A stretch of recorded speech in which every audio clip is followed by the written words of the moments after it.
The pawn checkmating motives are motives in which we can exploit through a checkmate with a pawn. What is very interesting is that to checkmate with a pawn happens rarely, but on the other hand, these type of positions are very interesting, and they show you the deep value and role of the pawns as a part of our combination.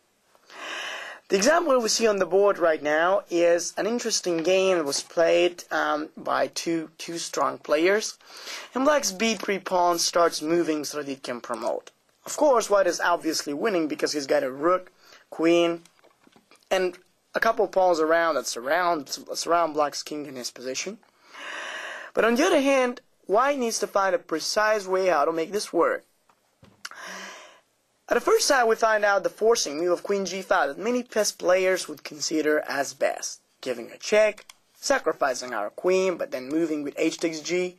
That should give us checkmate. Nevertheless, after king h5, you find that it's not possible to do g4 because that pawn is pinned. On the other hand, if we move our queen away, Black will just place his king forward. We don't even have the time to play rook c8 or something. Not only the time, we don't have the physical possibility to do this because the queen it's a queen after all, the queen is always flexible. So, the idea of a checkmate with a sacrifice may work nice, but as with every combination, even if you are certain about many things, that the motive is there, the team is there, the features is there, the right move candidates are there, above all, you must calculate it, and calculate it precisely. I've learned one thing by studying the master games, and this is that whenever they start a combination or tactic, they always try to calculate it as much as they can, as long as it's possible. To a certain extent, it is because when they calculate it longer, they reach points that help them to easily see what needs to be done in order to make the combination work. Not always, because sometimes the combinations work from the very beginning, but they make sure that if it works, it really works. Or if it doesn't work, what needs to be done so that that tactic combination really works. So right here, what we find is that after the check takes and king h5, we have to go very slowly through each one of these when we calculate it on our own, because that's after all a critical combination. If it works, you win. If it doesn't, you lose. So what is needed for White to do in this position? He needs to remove the queen. He can't do it with rook c8 because the queen is flexible. So he must really force it to go somewhere with a very powerful threat or an important task. The move that White found, therefore, by default, was the move of rook to h8. This move I find very beautiful. One of the reasons is because once the rook comes onto h8, should Black happen to take it, he moves the queen from the pin, and then White can do the checkmate. If Black does not do that, but he plays on the other side something like h6 or whatever, this rook is quite capable to make the checkmate. Whether it's going to be from h7 or h6, it wins immediately. So what is most valuable about that tactic is to see one interesting pattern of locking the opponent's king and checkmating it with a pawn. The pawn checkmating motive. Another interesting pawn checkmating motive occurs in the following position.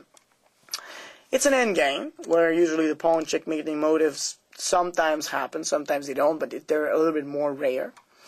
And what we find is that Black has a decent position. Of course, he's an exchange down, but on the other side, he wants to put the king a little bit closer, to push h4, and he will be quite in a good condition to fight for a draw.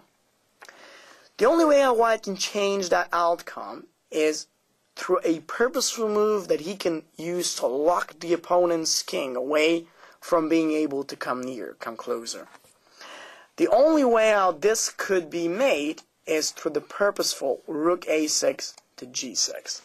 This move I find especially interesting. The reason why this rook to g6 is so nice and valuable in the same time is mostly because when this move comes through, Black's king's roots are taken away, and now we begin seeing certain ideas like g2 to g3 with which you can checkmate the king, as well as some other ideas, so Black is completely restricted.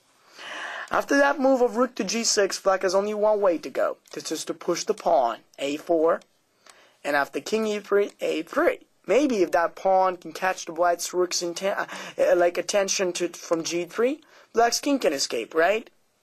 Yes. But above all, what really matters is the checkmate.